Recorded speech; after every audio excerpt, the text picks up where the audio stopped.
কাল ছিল লোকনাথ বাবার তিরোধান দিবস। সেই উপলক্ষে প্রতি বছরই কিন্তু আমার শাশুড়ি মা বাড়িতে লোকনাথ বাবা ছোট করে পুজো করে থাকেন। কালও তাই করেছেন। দুপুরের মেনুতে কালকের ছিল আলুর দম, পোলাও আর পনিরের তরকারি।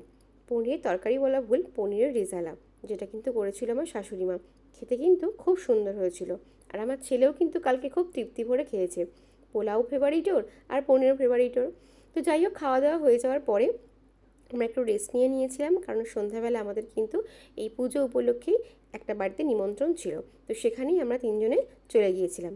তো সেখানে ঢুকতেই প্রথমে আগে বাবাকে প্রণাম করলাম। এই বাড়িতে কিন্তু অনেক পুরনো দিনে এই লোকনাথ বাবার পুজো করা হয়ে থাকে, মানে খুব বড় করেই পুজোটা করা হয়। সকালবেলা পুজো হয়ে গিয়েছে, সেই সময় তো আর যাওয়া হয়নি, তাই সন্ধ্যাবেলায় আমরা গিয়েছি। মা বাবাকে দর্শন করেই তারপরেই দেখলাম এখানে হরিনাম হচ্ছে। যদিও হরিনাম শুনতে আমি খুব একটা ভালোবাসি না, কিন্তু হচ্ছে মানে একটু তো বসে শুনতেই হবে, তাই সেটা একটু বসে শুনলাম। তারপরে আমরা খেতে বসে গিয়েছিলাম, কারণ মোটামুটি অনেকটাই রাত হয়ে গিয়েছিল, বাড়িও ফিরতে হবে। আর কালকে কিন্তু দু এক ফোঁটা বৃষ্টিও পড়ছিল। তো সেই কারণে কিন্তু আমরা খেতে বসে গিয়েছিলাম। এই যে এখানে হরিনাম হচ্ছে, আর ঠিক তার পাশেই কিন্তু খাওয়ানো হচ্ছে। তো প্রথমেই আমাদের দিয়েছিল গরম গরম খিচুড়ি, আর ভোগের খিচুড়ি কিন্তু আমার অমৃত লাগে। আর তার সাথে ছিল লাবড়া, লাবড়াতে ছিল পুঁই শাক। আমি কিন্তু পুঁই শাক খেতে এমনিতেই ভীষণ ভালোবাসি।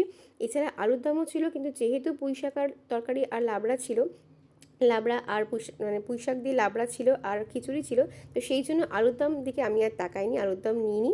তারপর ছিল আমের চাটনি আর ছিল পায়েস। পায়েসটা কিন্তু খুব সুন্দর খেতে হয়েছিল। তারপর খাওয়া দাওয়া হয়ে যাওয়ার পর আমরা আস্তে আস্তে বেরিয়ে এসেছিলাম, এবং এতটাই গরম হচ্ছিল যে একটা সামনের দোকানে দাঁড়িয়ে আমরা আইসক্রিম খাচ্ছিলাম। আমি আর আমার ছেলে দুজনেই কিন্তু অরুণের আইসক্রিম খেয়েছি। আমি খেয়েছিলাম ম্যাঙ্গো ডিলাইট, আর ও একটা চকলেট ফ্লেভারের আইসক্রিম খেয়েছিল। তো কেমন লাগলো ভিডিওটা অবশ্যই জানাবেন। আজকের ভিডিওটা এই পর্যন্তই। ভালো থাকবেন, সুস্থ থাকবেন, ধন্যবাদ।